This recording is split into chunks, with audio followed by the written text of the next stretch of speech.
We still got about 5 minutes. You relax. How's the suspense going? How's it going? That's a loaded question. Who is standing with us? I have no idea what we're Yes, doing. I'm a teacher in Columbia. Hi. Oh, Nice to see you. thank you. Sorry that all of that is going on. Same thing with that. Good to talk. Our school is the most impacted this district. Okay. We went online with Oh, wonderful. our program. Yes. Just Little Kind Elementary, so I'm over Caroline. 100 students I'm the run school secretary every at day. Highland Elementary. Okay, wonderful. Bringing up our wait list up today, and it'll be over 100, just for Valley View.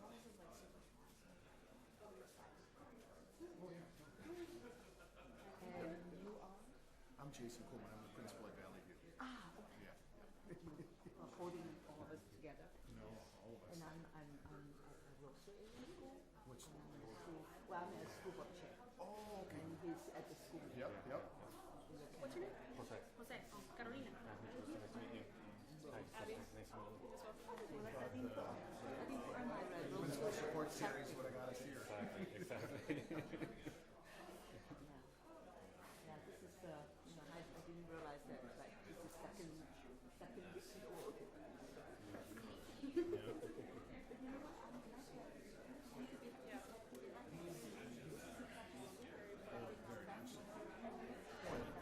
It's our society. We have to get the word out. If the word isn't out, they don't know.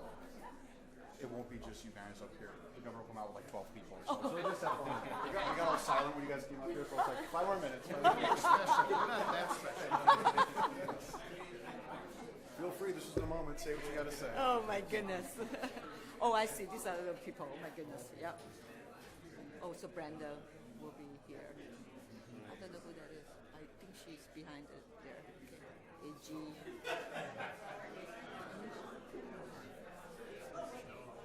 Yes.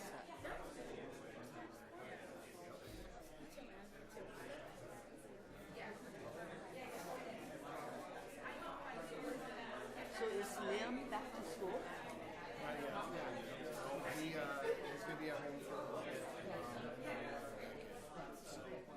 Well, got the whole nation talking, right?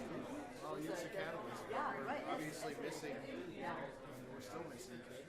Yep, Elizabeth is exactly. still gone. Yep, I saw the news, yeah. And there will be op-ed that says, there are so many other kids, right?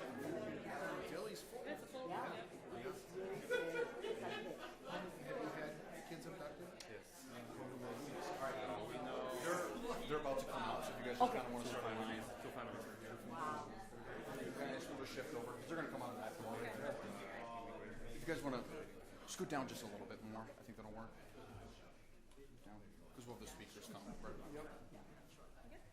Is that what you want? We're Great.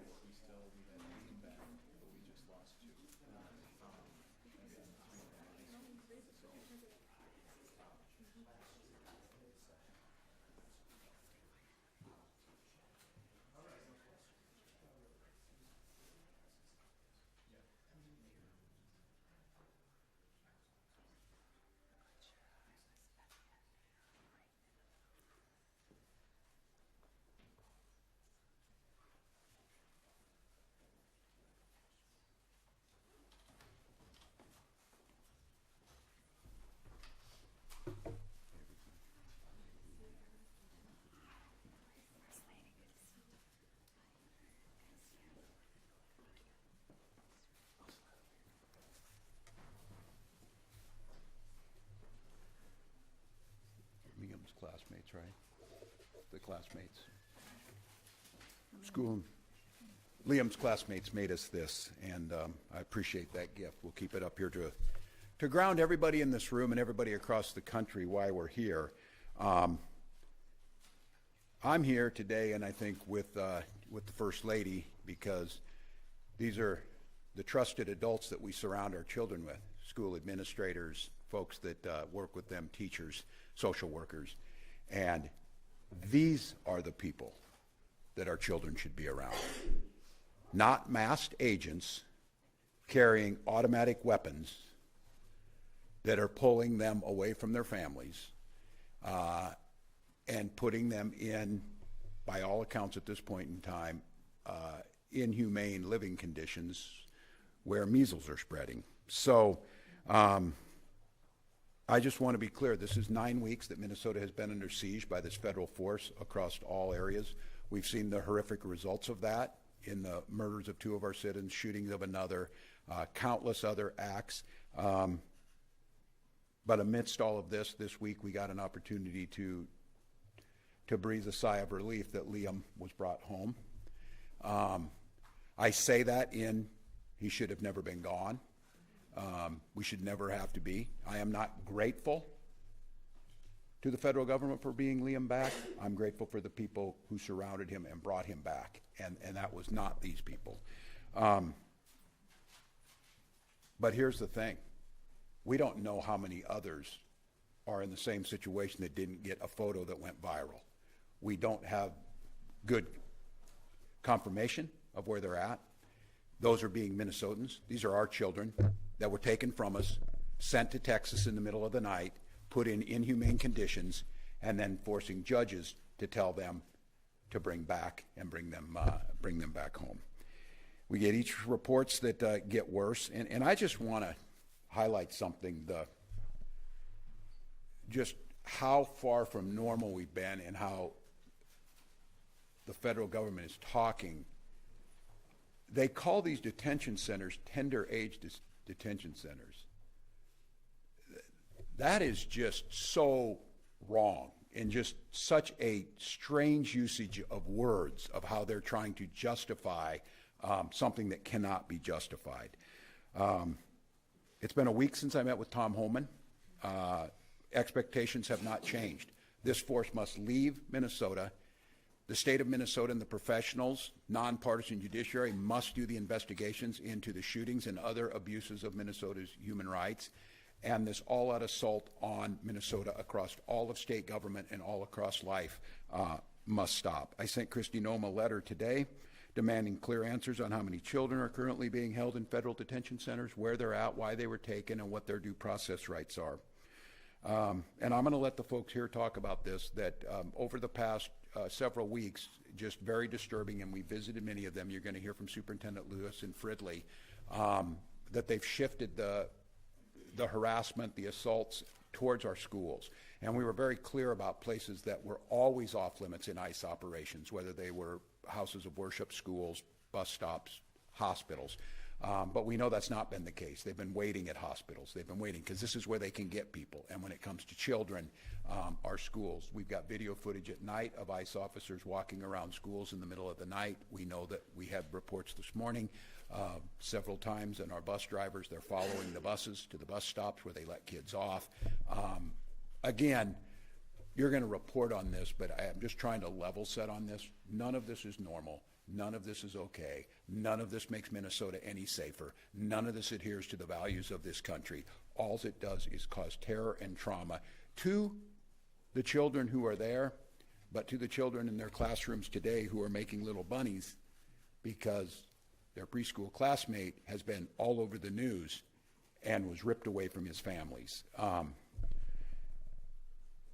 So we will just make it absolutely clear that we are trying to continue to work with the federal government to find a viable solution, but in all of these things, the onus lies on the federal government to follow the law, follow the court orders, follow human decency, and do the very simple thing of drawing this force back down, doing immigration reform within the rules of law, making sure that the crimes that were committed against the citizens of Minnesota are fully investigated and potentially prosecuted here in the state of Minnesota, and that the assault on Minnesota ends.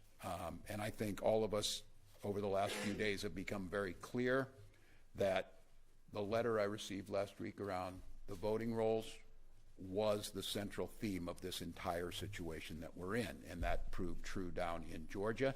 And it proved true by the president's own words yesterday as he said the Republicans need to federalize the elections, especially in the 15 states, which would include Minnesota. So we know what this is about, but the thing that we're about and the reason that we're here today is this is about protecting Minnesotans and most especially our children and our most vulnerable. So I'm grateful to have this team around me. I'm grateful for the work that's being done. there's an awful lot of that happening on the legal front. And with that, I'll turn to Attorney General Ellison. Thank you, Governor. Thank you, Ms. Mary. Well, yeah, I want to say that we're very grateful for our governor, who has been leading from the front in this very difficult time. As you know, we're so happy that Liam Conejo, which means rabbit, Ramos is just 5 years old. But I tell you this, he'll never forget what happened to him. And I remember when I was about 5 years old and living in Detroit, and I remember being on my tiptoes, looking through the window, seeing military vehicles go by. And that was when our city was having civil unrest. And I was about 5.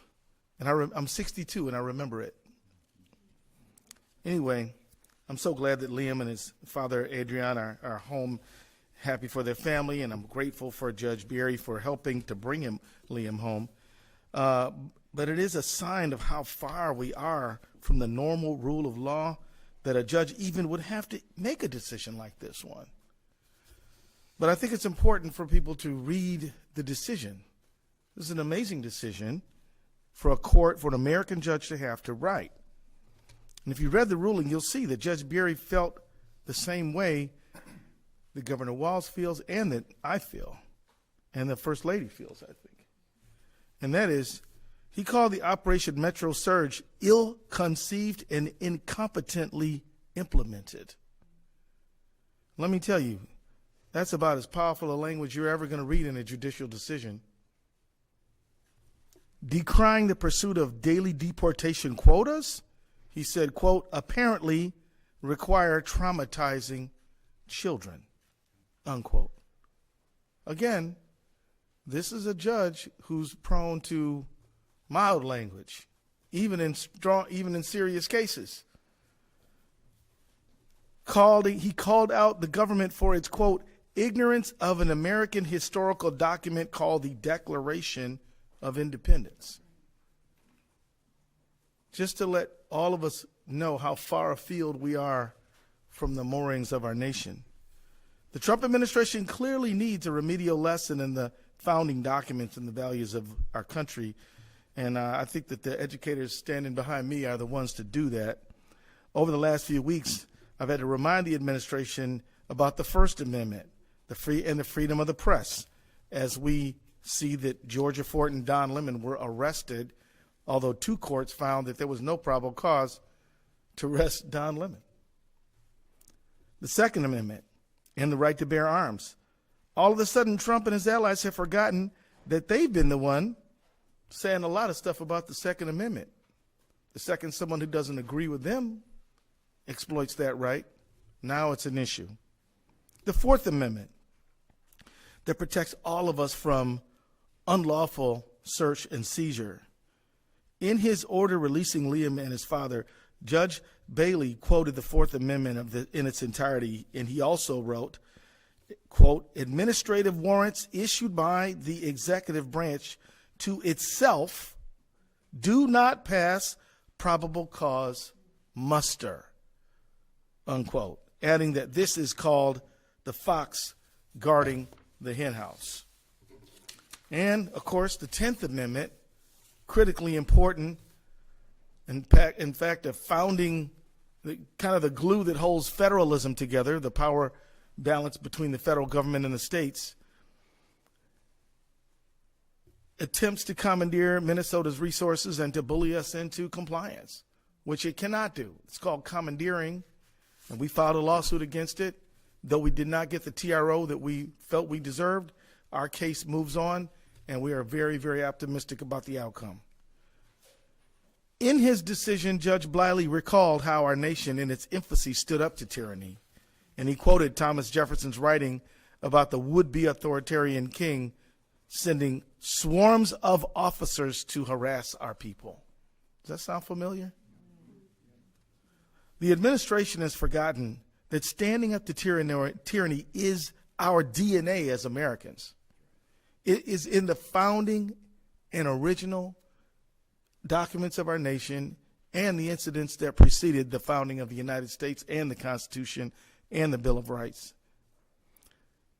So I cannot believe that I have to offer reminders of this nature and on how the federal government should treat our children. Minnesotans have shown so much courage, but we shouldn't have to ask for that kind of courage of our children. But they have shown it. Kids should be thinking about homework or their favorite Pokemon. I mean, is that still a thing? I don't know, maybe I'm behind the times. Or getting a good night's sleep, or not worrying about if their father or mother will come home, or whether they'll be taken against their will to a faraway state or to a country that they've never known.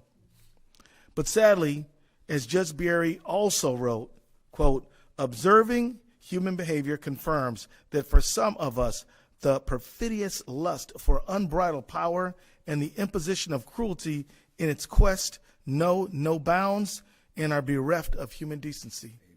Amen. Unquote. Minnesotans know. Clearly the judge knows. Sadly, our kids know too.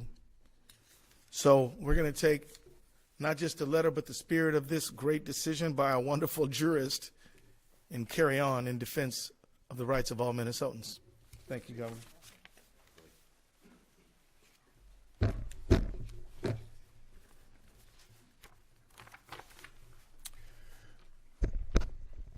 Good afternoon. I don't have much to say today because for me, this is extremely simple. What is happening right now is harming children. Just the other day, I was on an airplane heading home, and in the seat next to me was a 5-year-old who wanted nothing more than to share his grapes with me, play little number games, and with pure delight, feel my bald head like it was the funniest thing he had ever seen. And to my new young friend, Wes, from central Minnesota, thank you for making that plane ride more fun than expected. You see, Wes doesn't care about headlines. He doesn't carry anger. And he certainly doesn't walk through any part of this world with fear in his heart. He just gets to be a kid. That sweetness, that innocence, that joy is something every child, every young person deserves to experience. So what is happening across our state, the great state of Minnesota, what is happening in schools and communities that should be safe havens for our students, is robbing children of the pieces of that innocence. It's eroding their sense of safety. It's interrupting the full academic experience that we work so hard to create in every classroom. So from me, from the Department of Education, from everybody here, the governor and the First Lady, to our educators across Minnesota, it's simple. Thank you. To the school support professionals, volunteers, coaches, bus drivers, paraprofessionals, and counselors, thank you. Every day you show up to keep kids learning and safe, and you are doing the best work in this state. So our ask is please let us commit, every one of us, to protect our children's joy, protect their right to safety and learning, and protect their right to be children and young adults in full. Like I said in the very beginning, what is happening right now, it's harming young people.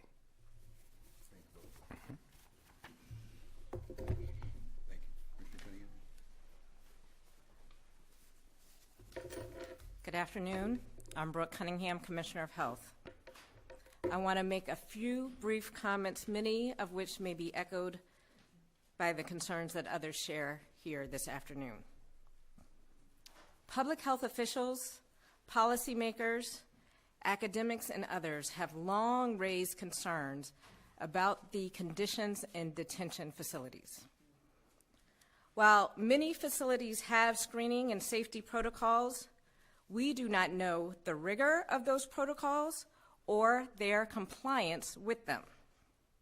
It is not clear to us what kind of medical care or consideration is being provided to the people in detention, and we are learning about situations like the measles outbreak in that Texas facility through the media.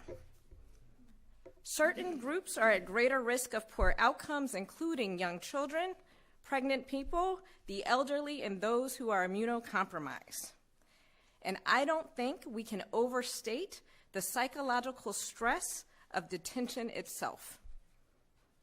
In addition to the concerns about the public health impacts of detention and the conditions in these facilities, we also know that federal actions have taken a toll on the mental and physical health of Minnesotans. People are afraid to leave their homes. Families are delaying care or not going in at all. Community clinics are reporting high no-show rates. And in public health, we talk about adverse childhood experiences and how the exposure to trauma, to stress, to parental separation and instability can affect a child's development and their health over a lifetime. A child's well-being flourishes in nurturing, stable environments, not in an environment of fear and uncertainty. Thank you, Commissioner. Dr. Lewis. Good afternoon. I am Brenda Lewis, the superintendent of Fridley Public Schools. And what I am sharing today is a tiny fraction of the clear and present reality in my district and many districts throughout the state. Let me be very clear about my role.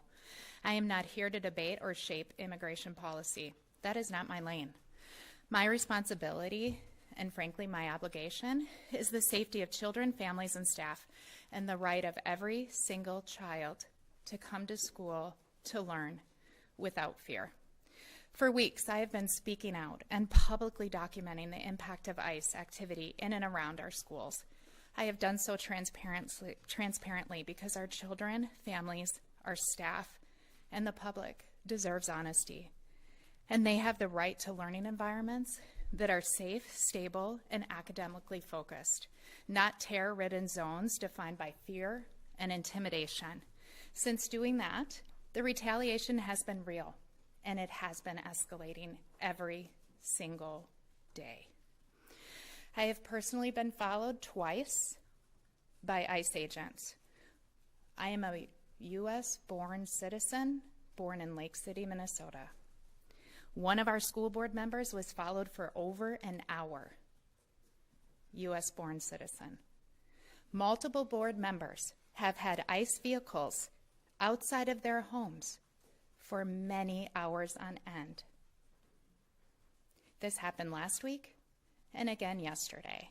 4 black SUVs outside of a board member's home multiple times yesterday. ICE staged at 2 of our school buildings on Saturday, moments after the New York Times article was released. They also staged again this morning. This is not incidental. This is not benign, and it is having a devastating impact on our school community and school communities throughout Minnesota. I think we can all agree that none of us want violent criminals who are not here legally in our neighborhoods. But I also ask, I believe we all agree, that we do not want school children terrorized, families afraid, or our staff prevented from attending and working in our schools because of sheer and present terror. Right now, students are afraid to come to school. Parents are afraid to drop them off. Staff are coming to work wondering if today will be the day that something happens in one of our buildings. We are seeing attendance impacts. Families are choosing virtual learning not because it's best for their child, but because fear has taken over. And this fear is not perceived. This is justified fear. In response, we have stood up every support we can because that is what public schools do. We have added security. We have added trained observers at all of our buildings. We have adjusted transportation. We have adjusted arrival procedures. We have adjusted dismissal procedures. We have increased social work, counseling, and mental health supports. We have expanded virtual learning and meal access for families afraid to leave their homes. We have cabinet-level leaders physically present in every single one of our buildings. We are communicating constantly with transparency and care.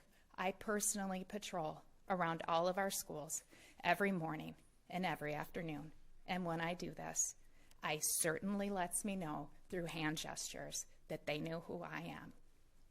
And still, our fear persists because no amount of school-based support can undo the trauma caused by federal agents posturing in on and near our school properties. Schools must be safe places. They must never become places of intimidation.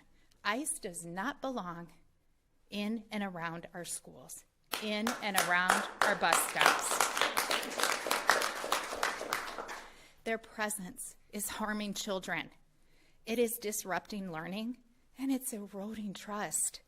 I will continue to be transparent. I will continue to speak up, and I am asking urgently for action. Get ICE out of schools, out of parking lots, and out of our bus stops. Our children deserve to feel safe when they come to school. This is not political. This is all of our responsibility.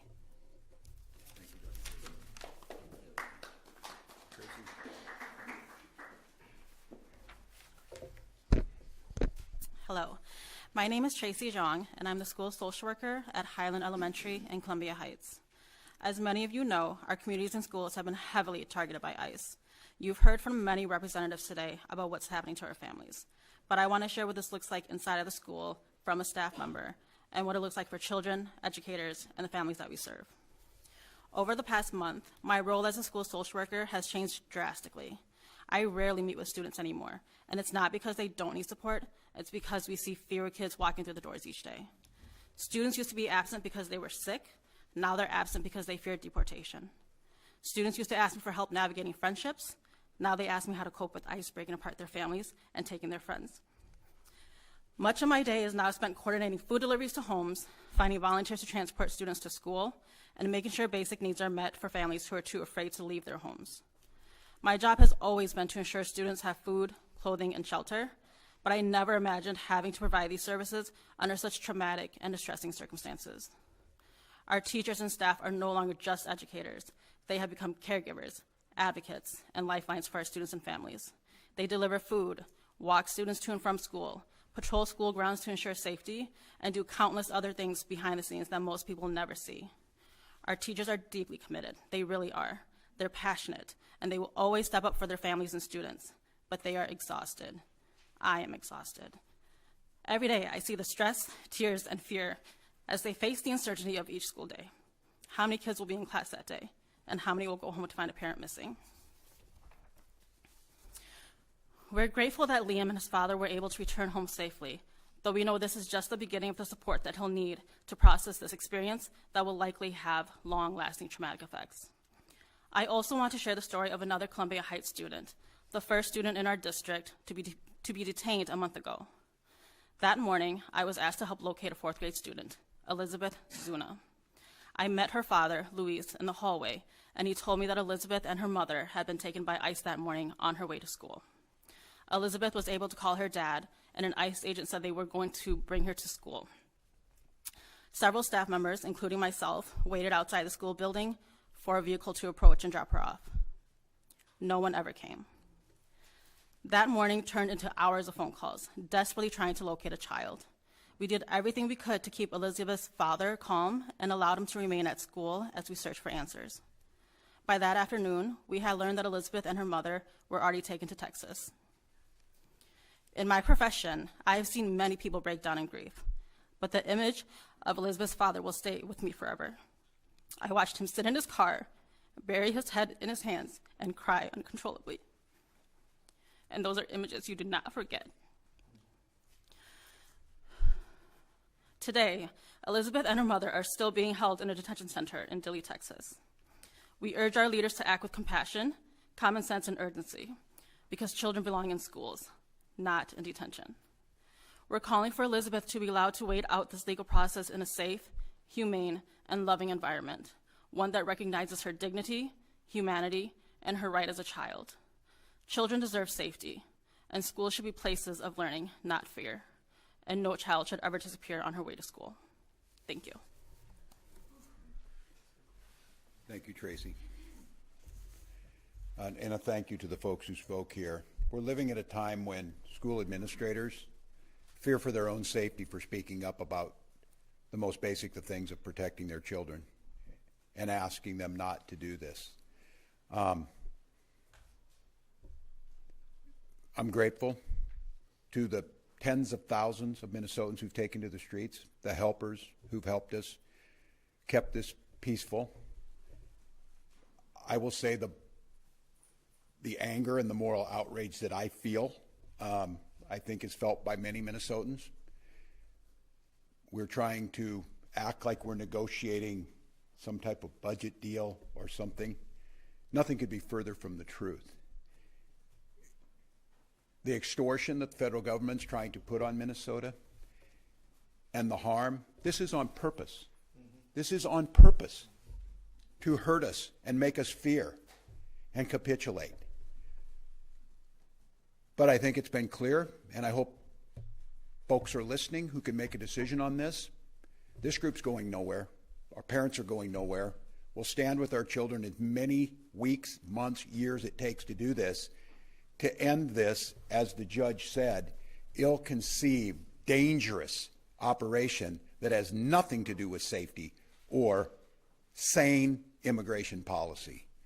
So Minnesotans, stand that line, do so peacefully, know that every lever of power that we can possibly exert, from the Attorney General's office, from the Secretary of State's office, from the Governor's office, every elected official, and on the federal level, is being used.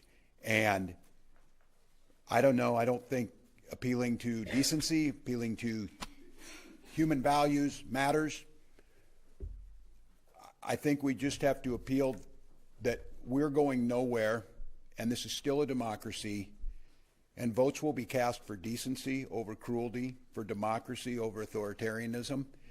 But that can't be our only plan. Elizabeth needs to be home today. These children need to be accounted for today. We cannot wait for midterm elections, especially when it's very clear that there is no intention by this federal government to have fair elections. There's every intention to suppress those. So I'm grateful for this team. I'm grateful for the work. Know that the state of Minnesota, through the Department of Health, the Department of Education, and all of our tools, is working to make sure that we're addressing what are going to be long-term mental and physical issues that come out of this, but we will continue with it. With that, we'll take questions. Yes. Go. Good. I have not spoken directly to them yet.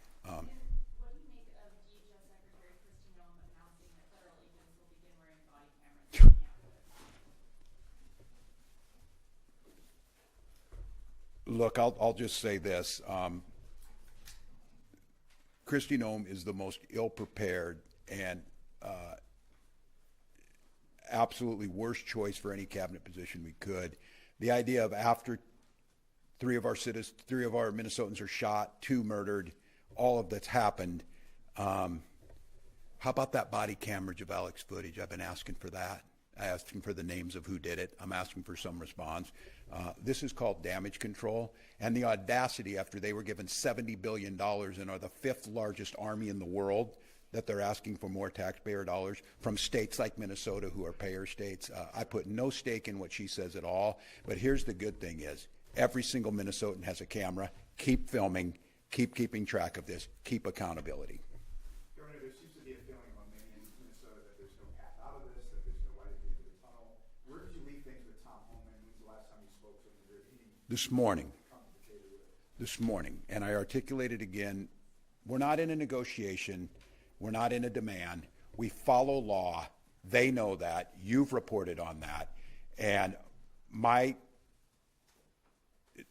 expectation, not a demand, my expectation is draw down these forces, get them all out of here, give us the ability to investigate the murders of our neighbors, and stop the assault on Minnesota. It would be my expectation, and it's there in their court, especially after everything that's happened here and with Liam and Elizabeth and countless faceless others who are our children, that they will address this. And it's my expectation, and that we will see a dramatic shift in where this is at for the better for Minnesota starting this week. That would be my expectation.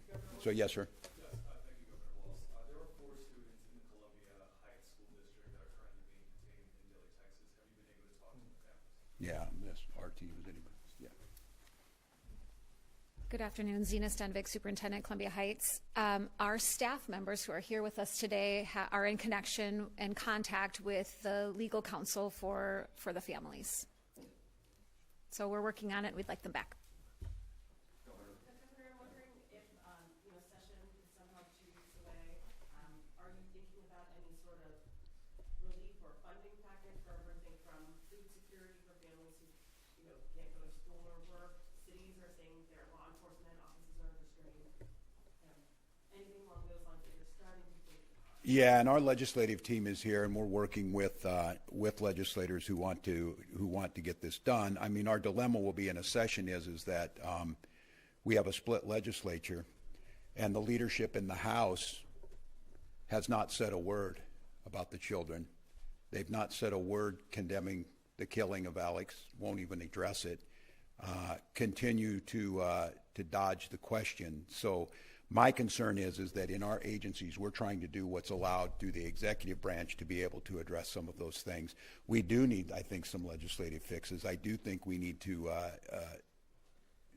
especially with our schools, understanding, and I don't think it's sinking in yet, the immense costs that are being put on these very tight budgets.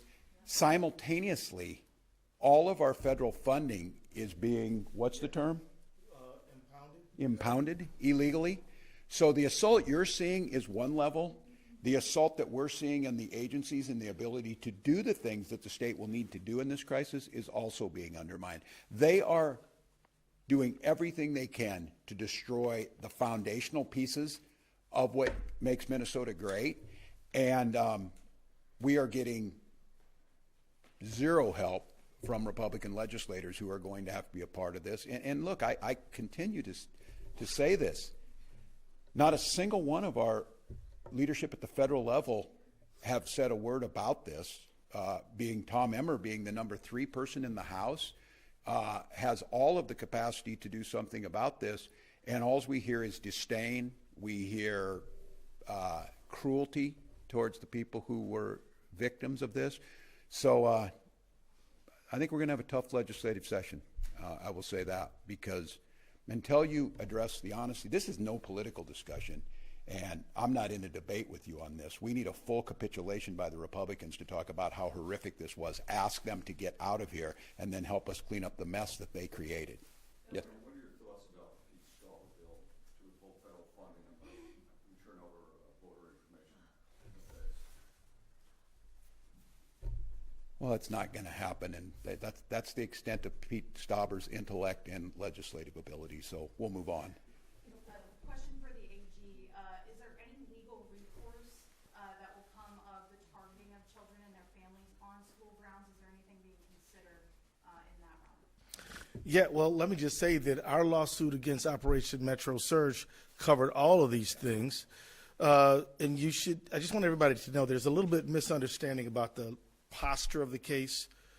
The court did not give us the emergency temporary relief we were looking for, but the case moves on, and we are seeking expedited discovery and look forward to a decision as soon as possible. But the reason for the court's decision is because no president ever marshaled the forces of the ICE or anything else to attack one state this way. So there's really not much in the area of precedent. And so we believe there was enough for the court to make the decision that it did. It ended up ruling in the way it saw best. But this case marches on, and it does have everything to do with the relief that we're seeking to protect our children, our schools, and many other public institutions, and the rights of every Minnesotan. So. Yes.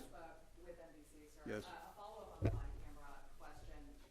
Body camera programs only work if the videos released. Yes. Do Yeah. you have any confidence that the administration will release video when tragedies happen, when controversies happen, when the public demands? No. And you could have backed up that when you framed that question. You have any confidence in the administration? No, on everything.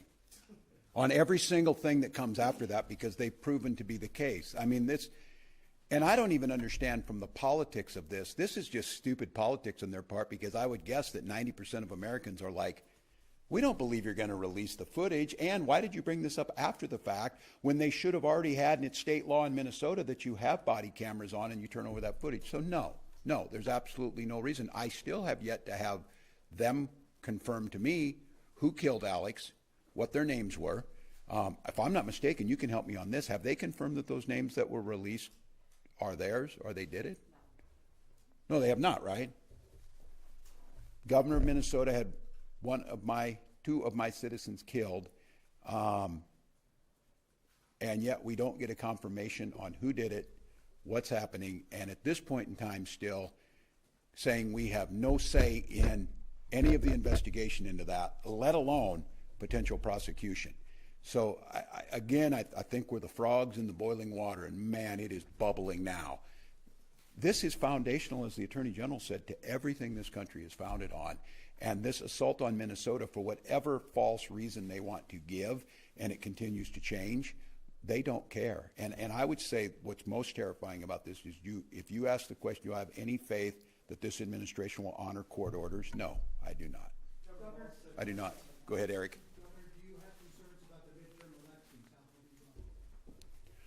Not because of how Minnesota does it, because Steve Simon and the nonpartisan or Republican and Democrat who run these elections in our counties, in the states, as it is by the Constitution, as the 10th Amendment guarantees, and Minnesotans' elections are the fairest, the freest, the most secure, and the most well-attended. And that makes us a target. And that is exactly why the President of the United States said, not they, he said Republicans should federalize the election with at least 15 states. When is the President of the United States receive a nightly call from an FBI special agent raiding a voting section with the Director of National Intelligence? I don't know. I always used to talk to my students when I would teach them about history. I said the challenging thing about when an event happens is it's kind of like trying to read when it's up close, and you get a little space as time goes by and you're able to understand. The rest of the world is seeing this for what it is. All of us need to understand that too, and I will again make my appeal to the other 49 states and territories. We're just the test grounds for this. And what works here and what doesn't work here, and a softening or whatever, they're going to find out. As of today, I got to be honest with you, less smoke on the ground, but I think it's more chilling than it was last week because of the shift to the schools, the shift to the children, the shift to this type of stuff. So, yeah.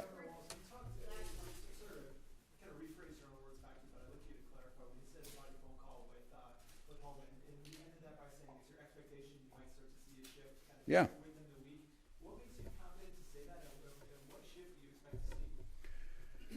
The shift I expect to see is pretty simple. A clear reduction of these forces immediately back to pre-levels and 100, 150 that were here on a normal basis, working on the worst of the worst, working with the State Department of Corrections for decades, all of the normal processes on getting the worst of the worst out of here, letting us be part of these investigations, the BCA being part of the investigations, and then a reduction in this attack across us. I would hope that would be there. Look, we all know that the only reason Tom Homan's here and Bovino's here because Donald Trump was watching TV last Saturday, a week ago, saw the horrific aftermath of Alex's murder, and told them that this doesn't look good. He even used terms like, well, you know, that guy's stock's not as high as it is anymore. This is reality TV for him, and he was losing in the ratings. He's going to continue to lose in the ratings. So my expectations on this is not that they found any heart, not that Liam being down in a measles-infested facility with no safeguards, Minnesotans being terrorized. None of that's making a difference. What's making a difference is a district that they won by 17 points got flipped by 14 points the other way. And those are the things that happen. So that's our expectation. Yeah, we'll go. Your impression is based on what Mr. Holman said to you, not your view of the state. Yeah, it's my a combination of both. That I don't see how they continue on with this in any way that makes any sense, both politically or operationally for them. And I also think that they brought someone in who may be able to gain some control over these rogue agents and bring this thing back in. So look, we'll see. That's my expectation. What I would just say on this is none of this matters unless it's proof on the ground, unless there's changes. That's what we have to see. All right. Thank you all. Grateful. Thanks, everybody. Thanks, brother. Fantastic. What's stopper? 3 days. Sorry. So I guess they're all on.